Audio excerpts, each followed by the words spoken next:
we've talked about rituals off and on during this course, yes? Yes. And how many of you feel like you have a good sense of what a ritual is, as we describe it anyway? Okay.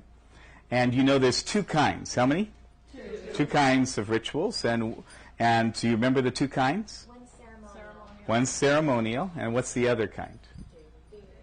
Daily or everyday rituals. Everyday rituals. So everyday rituals are like what Jamie was sharing with us this morning, having a beautiful sheepskin carpet and rubbing your feet on it in the morning. You know, it takes 1 second, but it just adds something to your day. Or, you know, the getting up when you get up in the morning, just consciously setting your intention during the day. Or if you're Simon Cowell, going out and climbing a tree, you know, to get some exercise, get some fresh air. And there can be all kinds of rituals. Everyday rituals are things that you just incorporate into your daily life that help you feel more balanced, more connected to yourself, or they help you transition into a new activity that can allow you to perform, to be focused and on purpose in that activity. And so there are simple rituals like what Janet just taught you. Would you all agree that if you did that regularly, that would be a simple everyday ritual, that whenever you're not feeling grounded? And do you remember we taught you this breathing exercise? Do you remember this one? Well, let's do it for a moment just to remember. Right thumb on the right nostril, and then breathe in. And then breathe, switch fingers, switch nostrils, and then breathe out. Then breathe in through the same nostril. And then thumb, switch, and breathe out. Breathe in through the same one. Switch, breathe out. Then breathe in through the same nostril. Switch, breathe out. So this is simple breathing exercise to just settle down, right? And you'll find this is in our book, actually. There's a description of it in our book.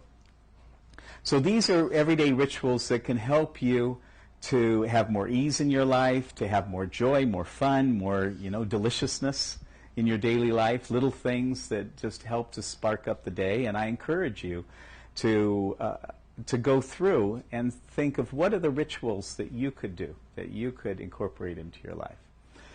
I'd like to share with you a couple of financial rituals before you go home that I think can be very valuable. And our business people in the group, you may be already doing rituals like these. They're very common in business practice, but they're good things. One is to create a daily ritual. If you have income that comes in daily, if it doesn't come in daily, then however often it comes in on some regular basis, having a ritual to just look at what revenue came in and from what sources. Now, notice I'm not saying what expenses. And my encouragement to you, unless you have a good reason to look at your expenses on a daily basis, I would keep my attention on the revenue, incoming revenue on a daily basis. What you put your attention on grows stronger. And so for me, my intention is to increase the revenue. I also have an intention to decrease the expenses, but that's less important to me than increasing the revenue. Okay? And so then on a weekly basis, so did you all get that first one? So daily basis to see the revenue, or however often as you have revenue coming in, to just assessing how much revenue has come in. On a weekly basis, I sit and I set financial targets. So I take, at the beginning of each week, I'll say, how much revenue do I choose to come in this week?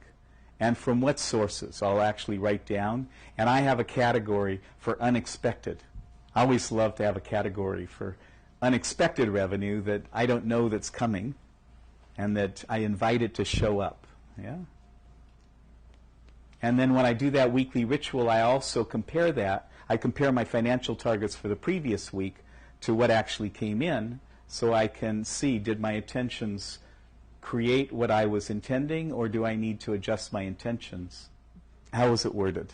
The weekly one is what were the revenue. I set my intention for what is my revenue target for the week, and then where is it going to come from? What are the categories? Where do I expect it to come from? And one category is unexpected, right? And then the other thing I was saying is that at that same time, on that weekly ritual, then I'll look at what were my financial targets from the previous week, and then how did my actual revenues match up with my intention. And then I use that to adjust my intention going forward, because frankly, I feel really excited and happy when what actually comes in is equal to or greater than what actually came in. And if it's less than, then I'll think, how can I increase the revenue? But I may also drop my intention a little bit, because I want to beat it. I want to. It feels good. See, here where this came from is that Janet and I both we had this experience for many years as we were beginning to learn this. Is we would set financial targets, and they were so high. And we encourage you to think. Remember, to think bigger than what you think is possible.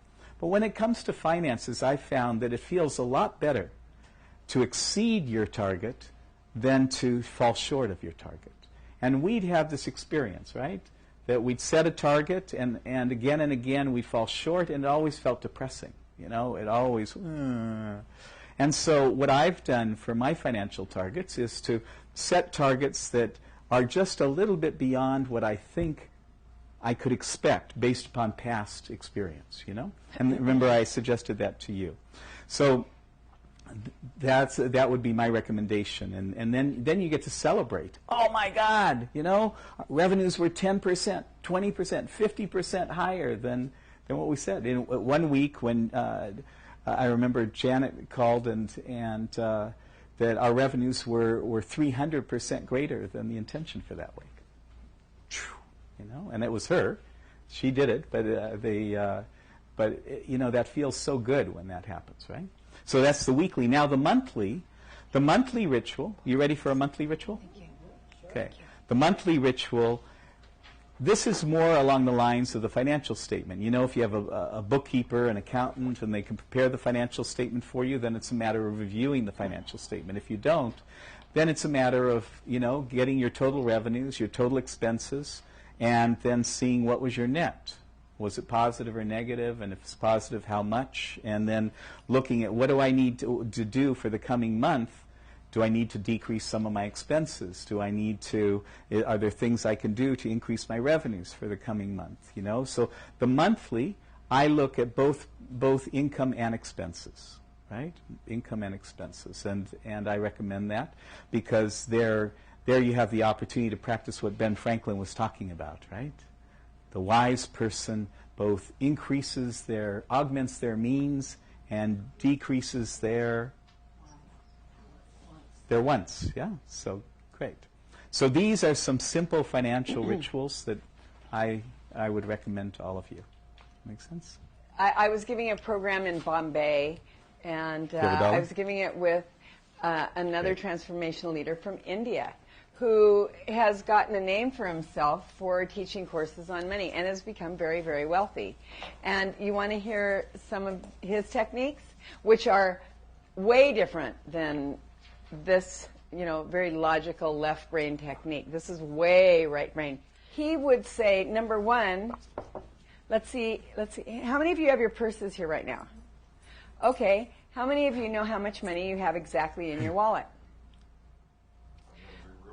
Okay, so one of the things that he said is that, in order for money to respect you, you have to respect money. Mm-hmm.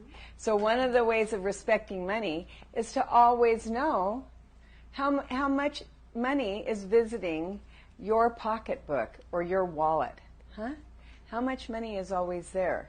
Then the other thing that he said, and which I thought was so interesting, was he said to actually talk to your money.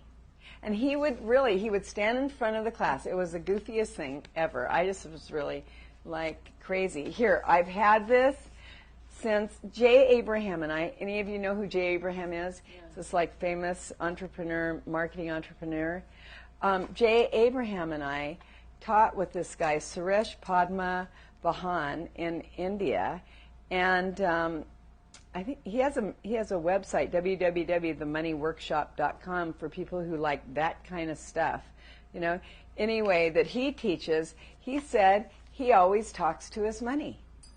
You know, because we say a lot of negative things about money, don't we? How many of you have said negative things about money? You're talking to money, right? But how many of you said, and this is what he said, money, I love you. I love you, money. Thank you so much. And he said, just take a couple minutes a day. Just a couple minutes a day of like, thank you, money. Thank you so much for all. Look at, I love this. My little tempo is going out of their brain probably. Jackie's going, oh, da, da, da, da, da. You know, where's my steels? How are you doing? Okay, my blazes. You're liking this, aren't you? Anyway. Right? Yeah. And he, this, I'm just passing on what he said would be a very good thing to do, to just, you know, talk to your money. And also, when you offer it, now in Japan, it's very, you'll see that it's very much this way. They have such respect for their money that they hand the money like this, like that. They don't go, you know, stuff, you know how we do that though? You know, here, blah, blah, blah, blah, blah, right? But there is this beautiful respect for the trade, you know, that you're getting for this, or the exchange that you're getting from this money. So I thought that was pretty, I don't know, I just thought that was a wonderful, James. Thank you for the $1. Okay, no, here. Just one more ritual for money is to, when you're handing it to someone, bless it and always hand it to them with the "In God We Trust" on the top. Oh, nice. Knowing that the universe will bless that money as you send it. That's beautiful. Isn't that beautiful? So, what hand?